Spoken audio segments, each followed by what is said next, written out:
Well, we got a lot riding on this, so. Cricket. Welcome to Hardheaded Podcast. This is your host, Chet Sears, along with Matt, Amos, and Troy, 3-Shot Trussell. We're so excited you're with us today in the lead up to Christmas, the lead up to our live event. It's an event. It is. It's going to be an event. That's right. Ooh, we should actually probably create an event. Oh, that's probably a good idea. On Facebook so that people know and we can start pushing it. You should create the event. I thought you were in charge of that, Matt. Why hasn't it been done yet? No. You remember because I took myself off of admin, so I can't post to Hardheaded. I'll put you on admin. I'm trying to get around the analytics of Facebook. It's not working. So far, it's not because we're too positive. If we had some more controversial stuff, which I might bring today. No, you're not. So Al will figure you out. can bring it because you have what's on your mind. That's what I'm saying. I'm going to bring that controversy. We're going to talk because we're in the holiday season. We're sandwiched right in between Thanksgiving and Christmas. Thanksgiving, that holiday being centered around food, and naturally that carries straight into Christmas with all the different parties and social gatherings, and then the different family gatherings as well. We're going to do our top 3 desserts, and this is just desserts. It doesn't have to be holiday related, but there's a lot of desserts being eaten right now because there are a lot of people out there that are like, hey, it's about to be the new year. I'm about to do that annual, I'm not going to eat junk food diet. Right. For the first or whatever couple, diet.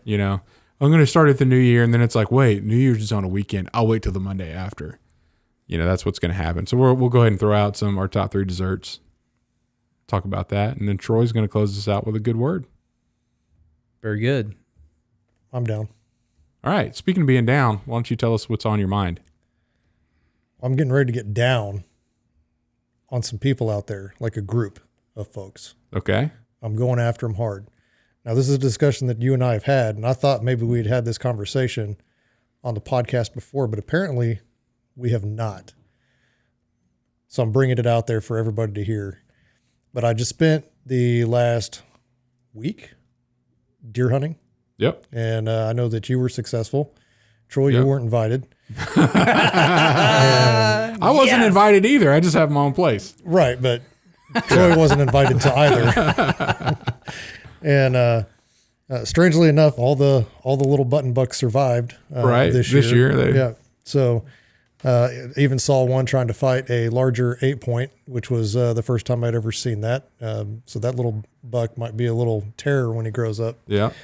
But it'll probably be a mangled, ugly, stunted thing that runs all the other quality bucks off. But since he doesn't manage his deer herd by taking out inferior bucks, then it's going to ruin. I should probably just come take out old button buck. You should.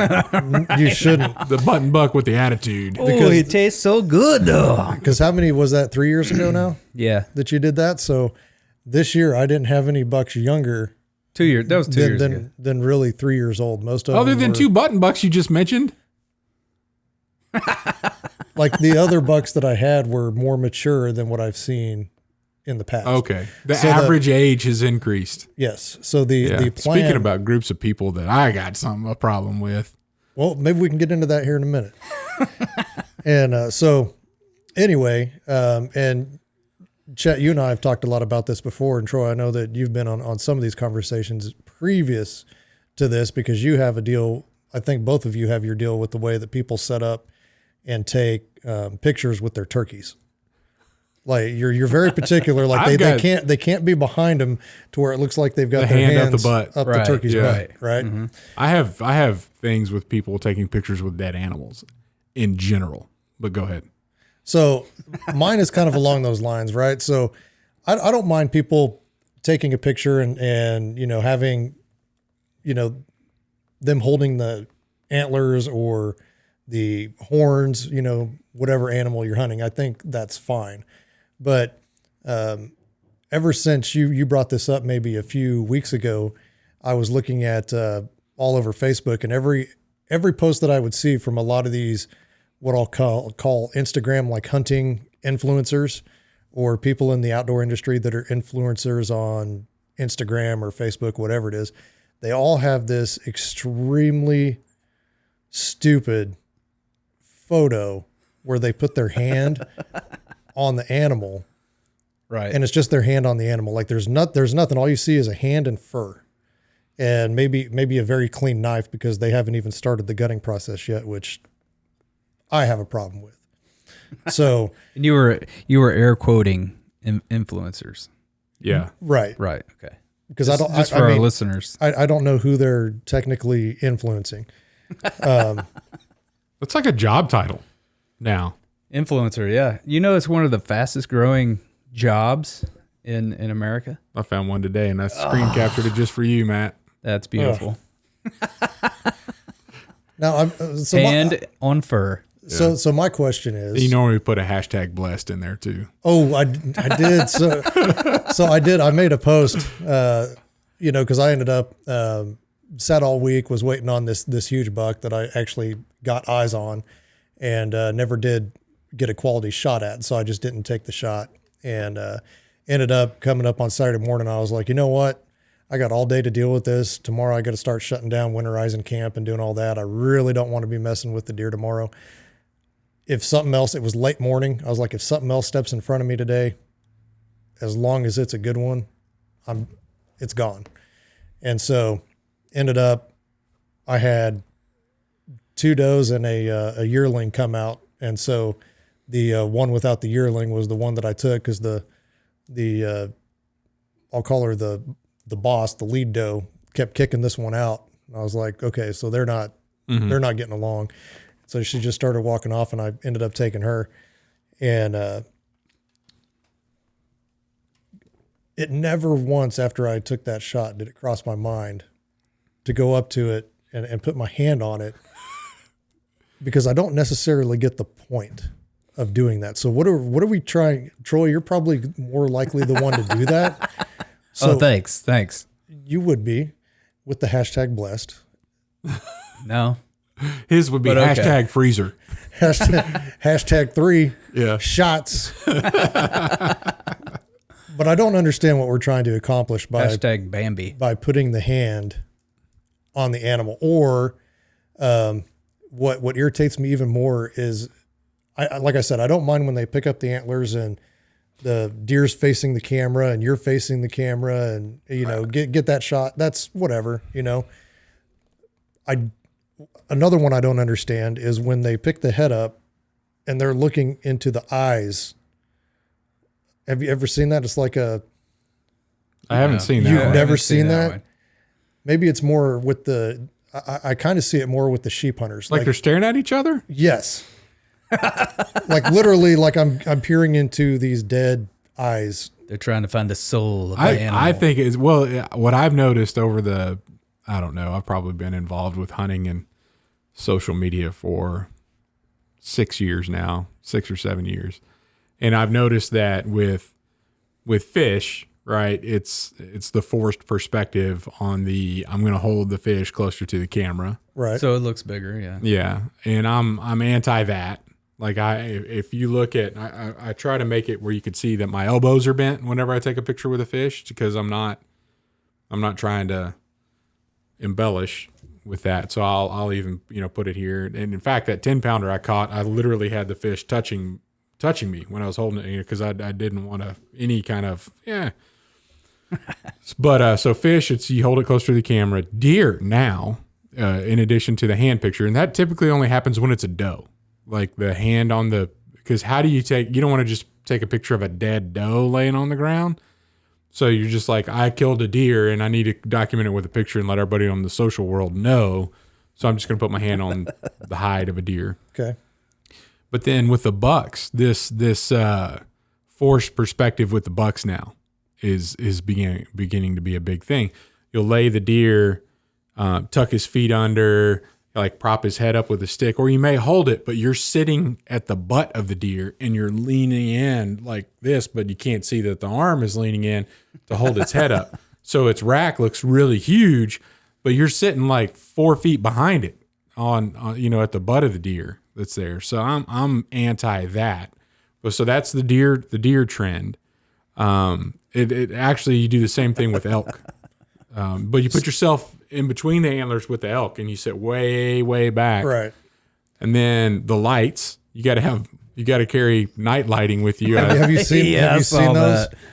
Night lighting. And then who brings a thing of LED lights? they market them to hunters now so they could take good pictures after on a night once you recover at night. Turkeys, it's the hand up the butt. You got to find a way to make that fan spread for the picture. So you have to, like a puppet, you're going to have your hand, fanning the tail. And I'm done with that. With mountain lions, you have to hug it.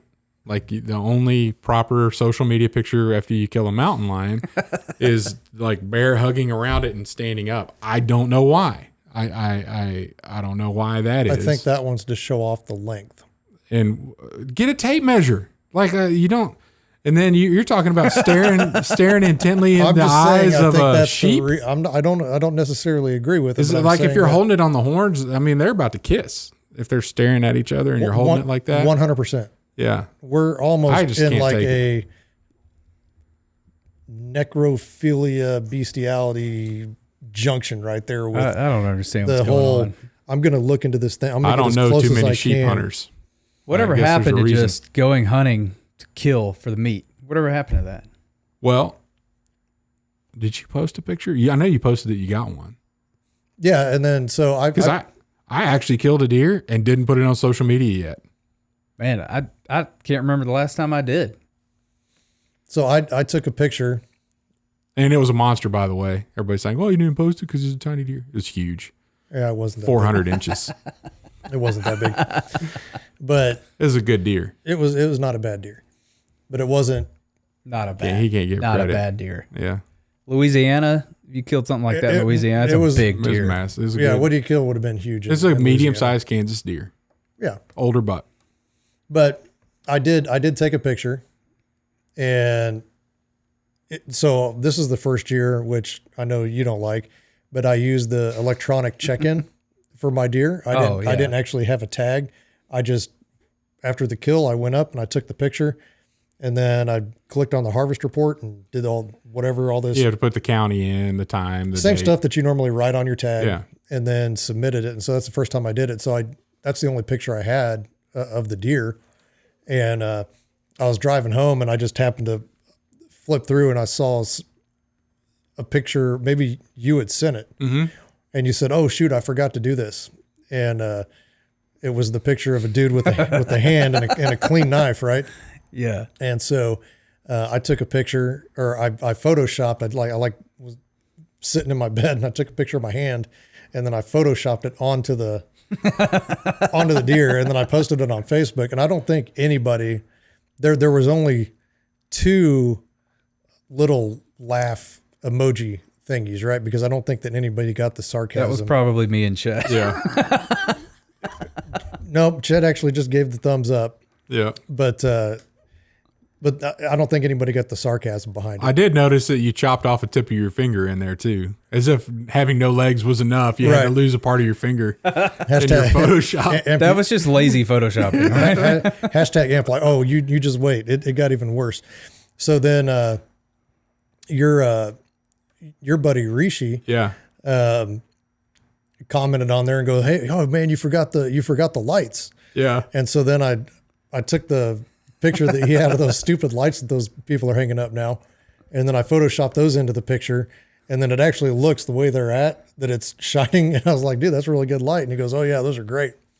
But I don't get it. I mean, you can honor, the animal. And I'm thankful to be able to take the animal and have meat to feed my family, but it's not like an emotional experience. Even if it is, it doesn't have to be a social media experience. There's a million things that don't have to be a social media experience. This is just one of them. Yeah. What I think somebody got it from, you've seen Avatar, right? The movie? No. Yeah. Whenever they kill something in that movie, they like go put their hand on it and they say like some kind of a thing in their language that gives it back to the earth. The circle of life. Yeah, it's one of those deals. Maybe, just maybe, this started out as a joke. And some people are really taking it seriously. Oh, there's people taking it seriously. Which is absolutely ridiculous. I mean, they act like they're taking it seriously. But are they? That's the thing. That's what I mean. No, they're doing it for likes. And I don't know. I think. I mean, I think they're doing it and here's just kind of my view. And I know a lot of hunters, and this is probably going to, if they're listening, this is probably going to upset a few of them that have done this.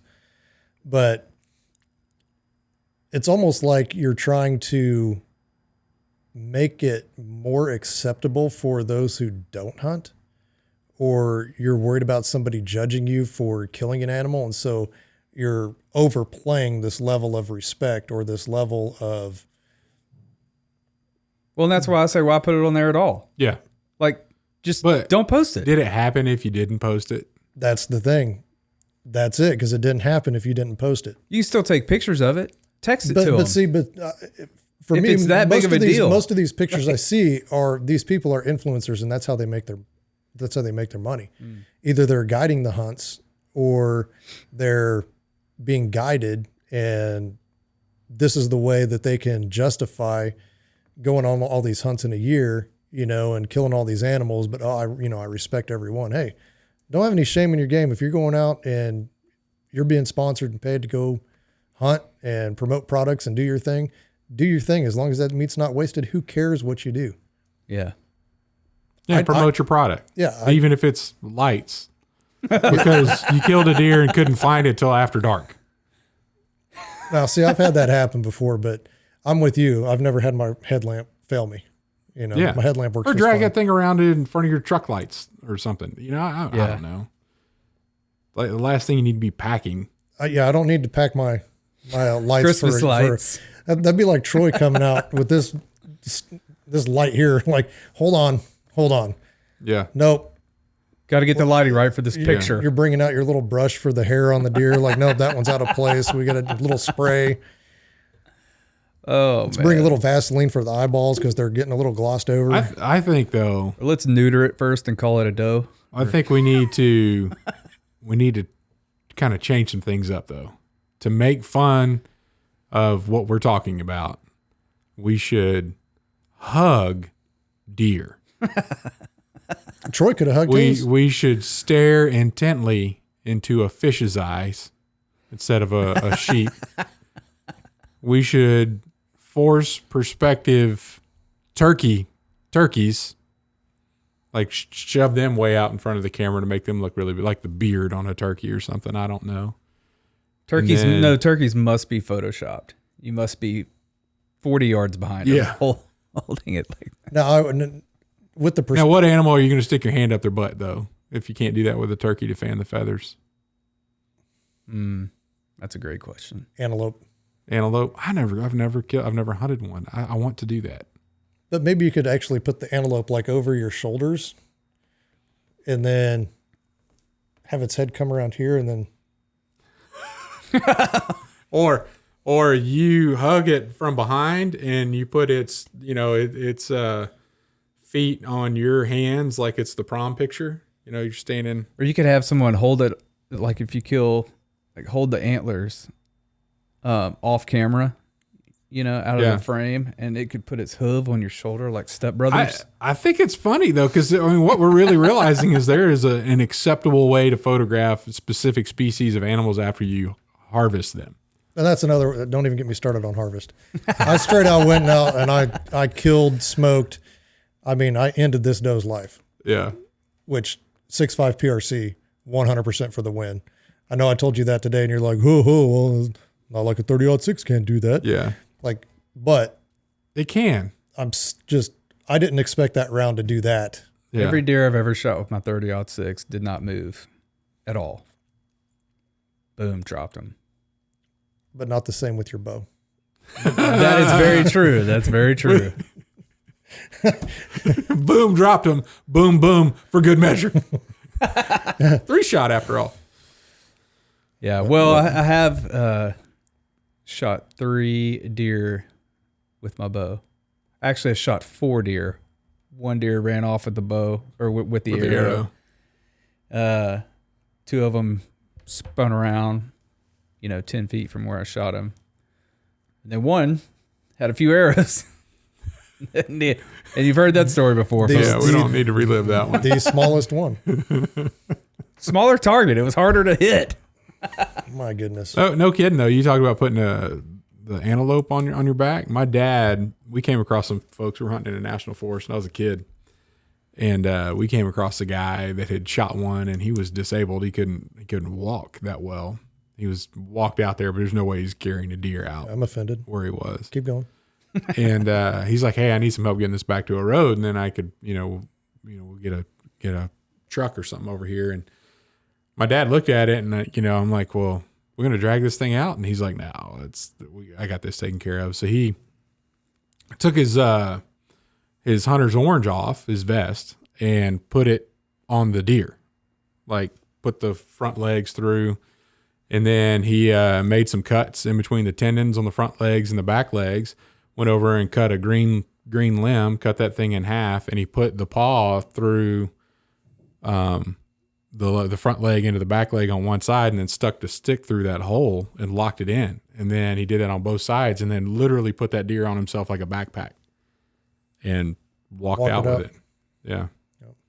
He said they did that a lot, and he grew up in Northern California, spent a lot of time in Northern California, and he that's how they got mule deer out of there, because it was so rocky and hilly. Yeah, you can't get anything out. You can't drag things. Got to carry them out, huh? Yeah. So that was pretty cool. I thought that was pretty. I should have got a picture right then. That was a Kodak moment. Should have posted that on social media. That's an acceptable photo, I think. Because you're actually doing some work. You're not just because even when I've been on some of those hunts, and you got the camera guy. You got the Troy, out there. And it's like, hey, why don't you turn it around and why don't you look into its eyes? And I'm not doing that. Yeah. Or why don't you just lean down and put your hand? No, I'm not doing that either. And they're like, well, what are you going to do? And I was like, stand next to it. I'll stand or I'll kneel next to it and hold it up so you can get the picture. But that's about as far as I go. That's as far as I'll go. Because any of the rest of that stuff is just not me. I mean, I'm not emotional about the kill. Like I'm just it's a job that has to be done. I'm going to go. I need. And so if you're going to get a picture of doing what you do with an animal. Yeah, get a picture of it with the guts out. I mean, that's bloody. You go back a couple generations. I've got pictures of my dad when he was, 5 or 6 years old with his dad at the deer camp, which was a big deal. And, they'd have like a board between 2 trees and all the deer hanging where they just gutted them all. Or pictures with everybody at the deer camp with all the deer strung across the trunk of the car. Because they didn't have a pickup, and they strung everything across the car. And, we got to get a picture before we leave deer camp. We're hauling everything out. They didn't they took pictures, they documented it, but it wasn't like they had all these special poses. Yeah, we didn't even mention ducks. I mean, we always just put them on the back of the tailgate or just see how many. Kind of the same. Well, kind of the same thing we do with pheasant or quail. You just kind of all line them up and get everybody in a photo and take a picture. Yep. You're not holding up each individual bird. Well, the funny thing, we need to do that. One of the, I went hunting. This right here. We could create a scene of them flying. I went to hunting in South Dakota, like the last weekend of their season, which was in November. I think it was middle November, and it was like, 10 degrees. But all the pictures I have of birds, or he had these styrofoam coolers, and then whenever you get back from a pool, you just throw all your birds in a styrofoam cooler. And I'm like, why are we putting them in coolers? And he's like, well, to try to keep them warm enough so you could clean them without being frozen solid. And that was all we had pictures of, was like feathers sticking out of a cooler because they froze in whatever. But it's not like you could lay them out all across the tailgate because they're all frozen in whatever shape they were in when they got thrown in the cooler. Wow. On that, I just thought of another animal that we need to figure out. Alligators. You have to have a stick in its mouth. Well, that's a given, and I'm okay with that, because that's actually what you want to see is the size of that mouth and the teeth, because that's kind of the focal point You have to be riding it like a horse. Yes. You have to sit on. I think you should sit on top of it and hold the mouth open, and then you have to kind of look over into it. Now there are people that will hold it, and it actually does make kind of a cool picture, but it's not this overly trying to be sentimental type of thing. But they'll grab the top jaw and they'll just kind of lean and then they'll walk back so that the head is like up here, but you can actually see like how big that animal really is when that jaw and the jowls actually kind of drop down and sag. And so that's what that picture's for. I get that. And it actually kind of makes a good picture. You know, with the Wounded Warrior Outdoors, I'm pretty sure I saw some pictures at one point with one of the wounded veterans, amputee, like the picture was as if the alligator took his leg. Oh yeah, he had his leg in his mouth. Yeah. That's awesome. See, but again, I condone that. Right. And but you're playing on the, I don't have a leg. You know, the humor of the matter, not like you're not holding that gator up and trying to be like, okay, which eye? Yeah. Okay.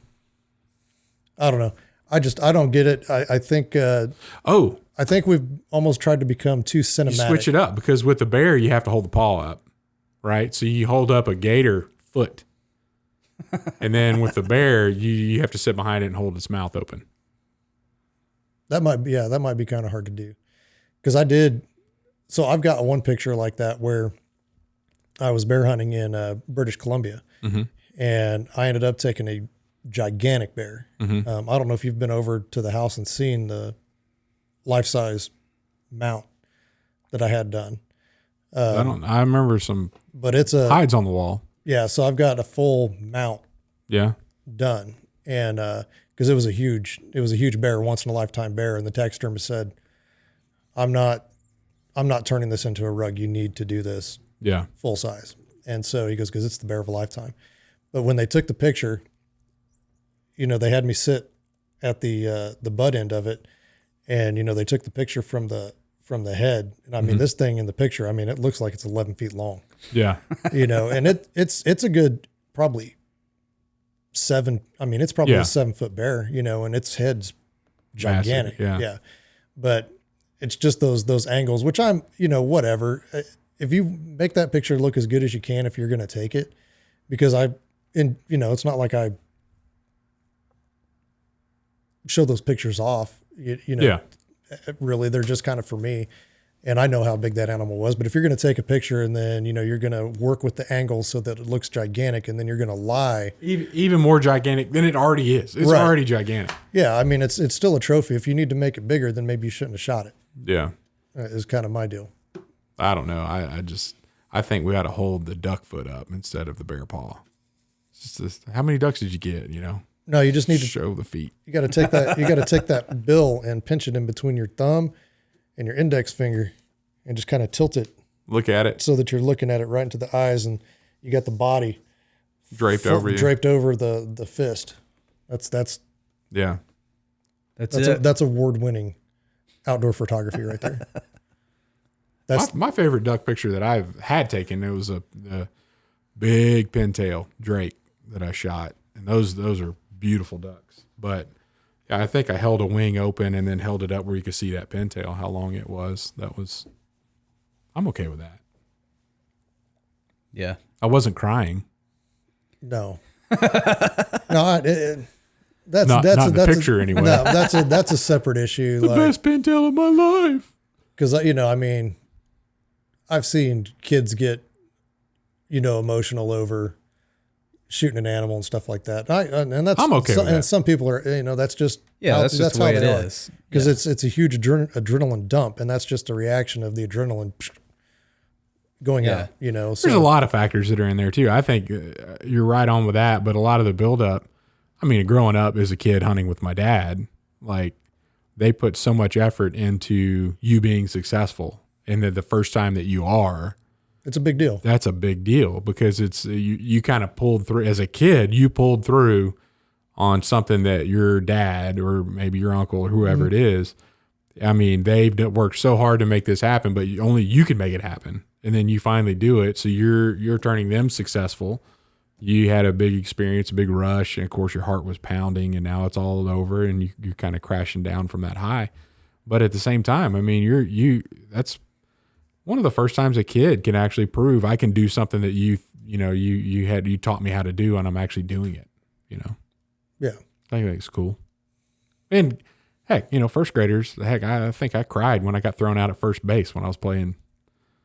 Well, I mean, baseball. You cried about the wrong Christmas presents, so yeah, that's true. Through a fit that all you got. My sister and I had a good Legos. conversation about that, and she was like, "No, I'm pretty sure that you had a big present.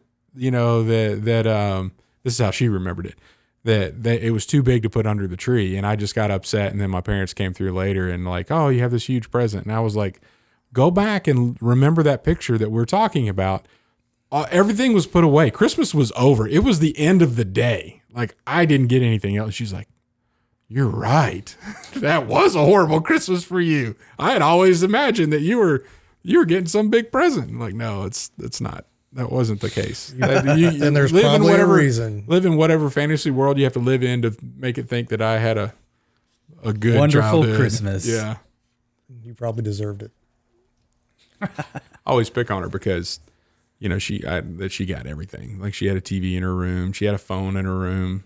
And I didn't have any of that kind of stuff. I was like, "Oh, you were spoiled rotten." I never got anything, So it's always fun to always got to it pick on her. a year after my sister.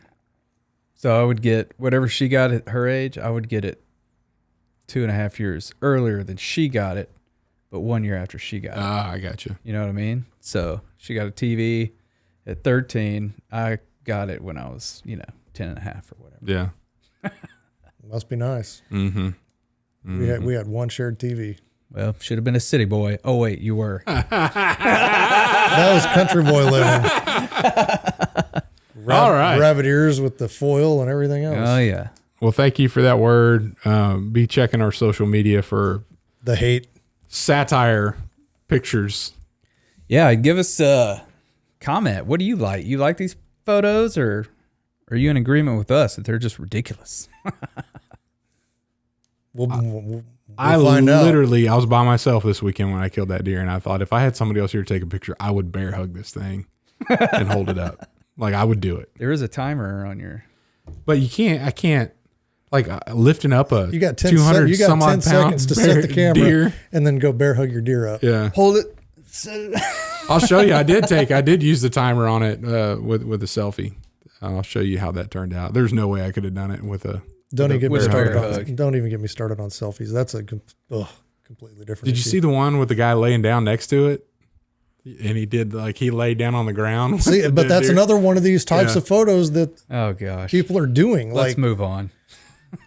we need to. Moving on. Maybe you need to log off of social media altogether. Hey, but I'm here talking about it. I'm not there complaining about it. I have how many days left? I don't think the New Year's resolution was I'm going to be not argue with people only on social media, but I'll continue to argue with people everywhere else. I know it was to be more positive online. Okay. What? Okay. I specified. Until January 1st, 2022. Yeah. It's over. All right. Let's take a break. The chains are coming off. We're so looking forward to that. Not really. 1797, establishing dominance. A young nation begins the formation of the world's most formidable fleet of naval ships with the commissioning of its first ship, the U.S. frigate Constellation. A lively blend of rosemary, lemon, and peppermint, 1797 is a great blend to start your day. It has a great awakening quality with a minty kick. Much like stepping out on a deck of a ship cruising the brisk ocean waters, this blend will give you that early morning boost. 1797, establishing dominance. Check it out at admiralspinnet.com. Without it, you might as well shave. And we're back. Top three desserts. Troy, you go first. All right. And you said these don't have to be Christmas desserts. What is a Christmas dessert? I don't know. A candy cane? Fudge. Oh, candy cane. Yeah. Maybe one of those little Debbie Christmas tree things. Oh, yeah. Neither one of those are making my top three. I took a bite of one the other day that's like a white chocolate Christmas tree that had candy cane sweetness in it. Man, too much sweetness. Yeah. Like I took one bite. That was enough for me. Yeah, I'm done. That's all it took. It tasted good, but it was overpowering. Yeah. All right. Anyway, number 3, lemon icebox pie. Okay. I haven't had it in a long time. That's your dad's favorite too, right? Yeah, my grandmother used to make it a lot. And I don't think anybody in the family, since her passing, knows how to make it as good as she did. Has anybody tried? I know my great aunt used to make it. Aunt Charlotte used to make it. I don't know if my mom's tried. Mom, if you're listening, which you're not, make some lemon icebox pie soon. Or maybe I can talk your wife into doing it. No, you could talk your dad into asking my wife to do it. Ooh, that's a good call. That will be the kicker. I'm going to text him in just a minute. Yep. All right, number 2, snickerdoodle cookies. Every time I see one, it doesn't matter where I am or what I'm doing, it has to get in my mouth. Snickerdoodle cookies. Happened just the other night. I've got so many. Yeah. I was trying to give you an innuendo. Interesting phrasing you used there. Quite the interesting turn of phrase, sir. Oh, and number 1, strawberry shortcake. After that last one, that's not where I saw that going. Strawberry shortcake is delicious. And notice, hey, we're talking about desserts. We're not talking about little dolls you used to play with as a kid. Got him. No, strawberry shortcake's delicious. And it's a lot better if you don't buy the store-bought little cake things. Get your own. Ashley makes it with angel food cake. Yeah, you can do angel food cake, or you can do Pound pie crust, which is really good. Why are you looking at me like that? Pie crust? You should see the disgust on Chet Sears' face. I'm confused. It's more of a look of confusion because I don't know what you mean. Like, do you bake just a pie crust by itself? I've had it with pie crust before, like thick pie crust for the bottom. Yeah. And then you just throw strawberries on top of that with whipped cream. Like little individual pie crusts? It could be. I don't know how they did it. Otherwise, it's a pie. It's a strawberry. The strawberry pie. No. It's in a bowl with crust. But it's a cake. It needs cake. It's strawberry shortcake. It was good. I don't doubt it. I don't doubt it.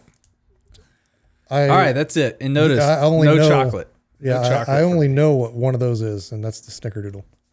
You've never had strawberry shortcake? No. What? Are you even American? You have cake. Okay. Or pie crust. Yep. No, the cake. But 99% of the time, and not like cake. a sheet cake. I mean, it's like a sponge fluffy cake. sponge cake. Okay. And you put strawberries on it with like a strawberry sauce. And if they don't have the strawberry sauce, it's okay. I think I may have seen it. Yeah. And then you have like a whip topping on it. You throw Cool Whip on it. Cool Whip. Cool Whip. And then you can also have powdered sugar on it. Yep. Very well. Okay. And whenever we cook dinner for your birthday, that's what we have for dessert. Yeah, because it's my favorite. And the lemon icebox pie is just a lemon cream pie, but cut them into squares. No, it's a pie. Key lime pie. Have you ever had key lime pie? No, I know what it is though. Yeah, it's like that, but lemon, not lime. I got you. Yeah, it's so good. It's good. All right, who's up? I'll go. Number 3, blackberry cobbler with ice cream. That's a good one. I like it. And I love it with, blackberries that I pick myself or my kids picked. I like that. I like that when it's warm. Yeah. Oh yeah. Any cobbler needs to be warm. Yeah. And then, like, so much so, like when you put the scoop of ice cream on there, it's just melting down into. Yeah. Oh yeah. Oh yeah. And then I like a good thick crust on top of the cobbler too. Like you got to have a lot of. Number 2, that brown sugar crumble stuff. Pecan pie. I'm a huge fan, and that's something my wife makes. That she has a recipe from Granny. her grand. Yeah, Old Granny. it's really good. And then number 1, cheesecake, which I don't even know if that's a dessert. It's a dairy. That's a joke. But I'm a big fan, and it doesn't have to be like the turtle or the Snickers or the whatever swirl. I mean, just a good New York style cheesecake. I'll eat all the other ones too, but I mean, I like just a really good high quality cheesecake. It's been like a year since I've had one. Really? I had to see my mother-in-law for Thanksgiving, Christmas, because we talked about that for the Thanksgiving episode because I was having trouble remembering cheesecake. Yes. And yes, it's like this pie thing. But my mother-in-law used to make individual cheesecake for like my brother and my buddy because that was like their favorite, and they would always eat all of it. So I might have to see if she can make you a little individual one, and you have to try hers because from what I hear, hers are the best around. So, oh yeah, I'll be a cheesecake tester. Everybody like, is she making cheesecake? Is she making cheesecake? I'm guessing. Hope so. I'm not it's not my favorite on the planet. Yeah. You know, dessert anyway. Didn't even make my top 3, which I'm going to get into now. Let's go.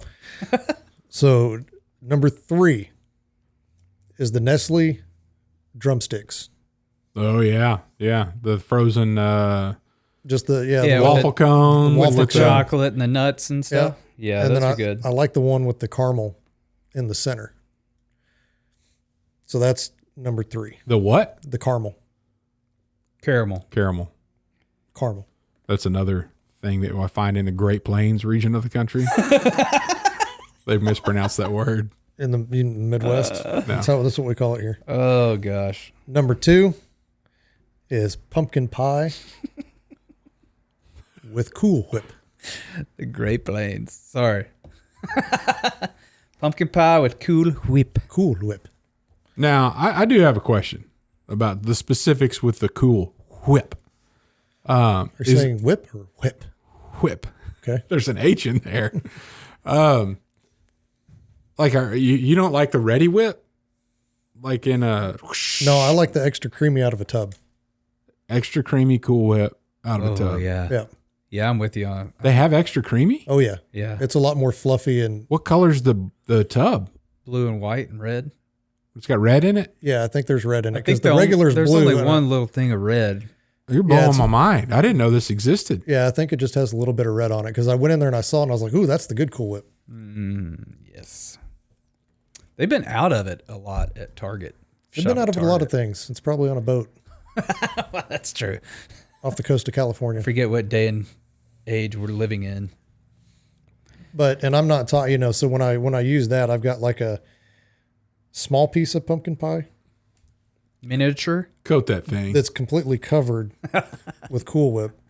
But then I go back for another small piece, completely cover it with Cool Whip.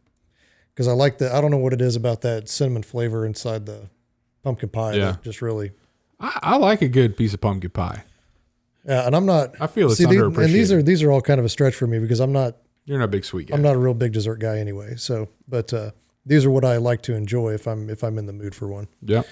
And then number 1, by far, is going to be mint chocolate chip ice cream with hot fudge on a warm brownie. Wow, that's specific. That sounds good. It's my favorite ice cream. Mint chocolate chip. Super good. Yeah. Again, that warm brownie where that ice cream starts melting, the hot fudge where it's melting the ice cream as well. Now, with my ice cream, you have the hot fudge. I want the magic shell. I want the chocolate that hardens on ice cream. Yeah, I don't want that because I like the soup when it all melts down at the bottom, and then you got like little brownie crumbles. You got your ice cream, and then you got the fudge, and just shoveling that in. I'll tell you. So your favorite ice cream is mint chocolate chip? Yeah. Your favorite ice cream is mint chocolate chip? That's my favorite ice cream. Well, I guess we don't have to do that top 3. No. We all know Done. what the number 1 is. Check it off the list. 2 in one day. But I could tell you as far like vanilla at a Baskin Robbins versus a Kroger brand vanilla versus like the Blue Bunny. Yeah. Like I'm just like, it's okay. I can't really, it's not like, but you get like a Baskin Robbins mint chocolate chip versus like a Kroger mint chocolate chip. There's a big difference in my opinion. Like I'm a big fan of the high quality. You got to go with chocolate chip ice creams. You got to go with Breyers.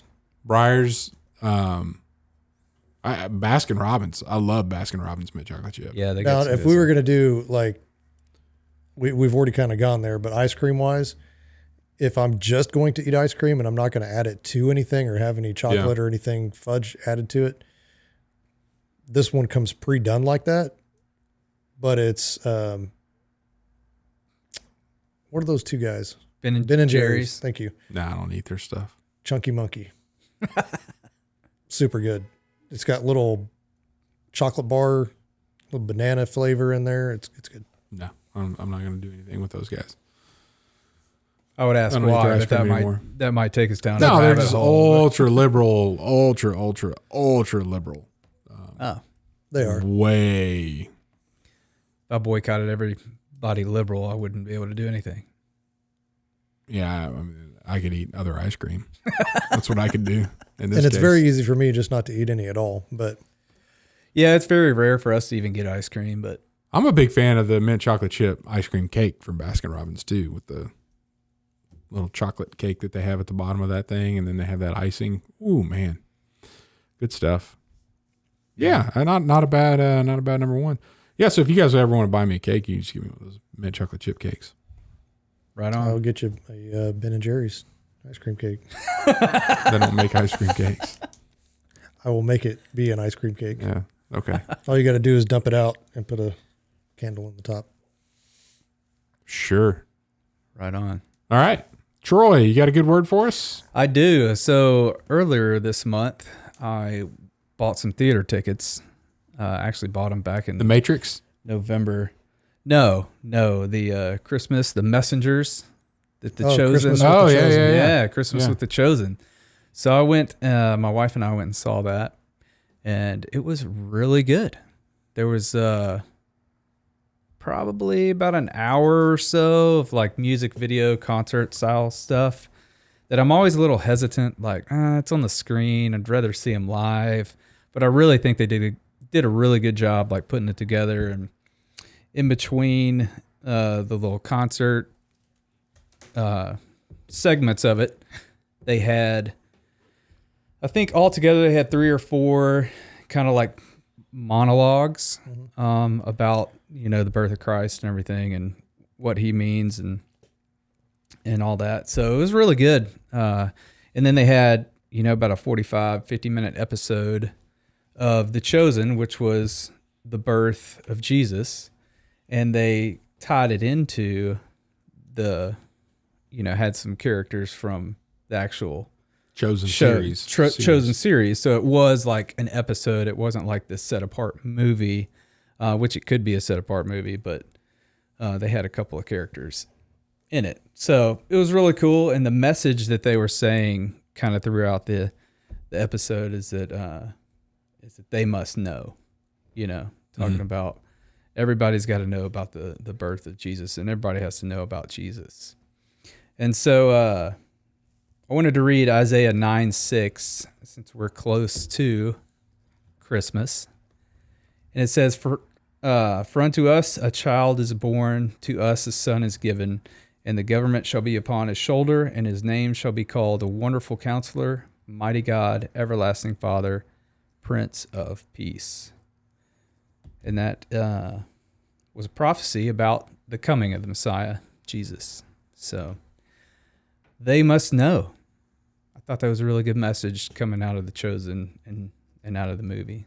So, all right, and we're going to be talking a little bit more about the birth of Jesus on our live episode next week. That is correct. The reason for the season. Yep. Thank you, Troy. You are welcome, sir.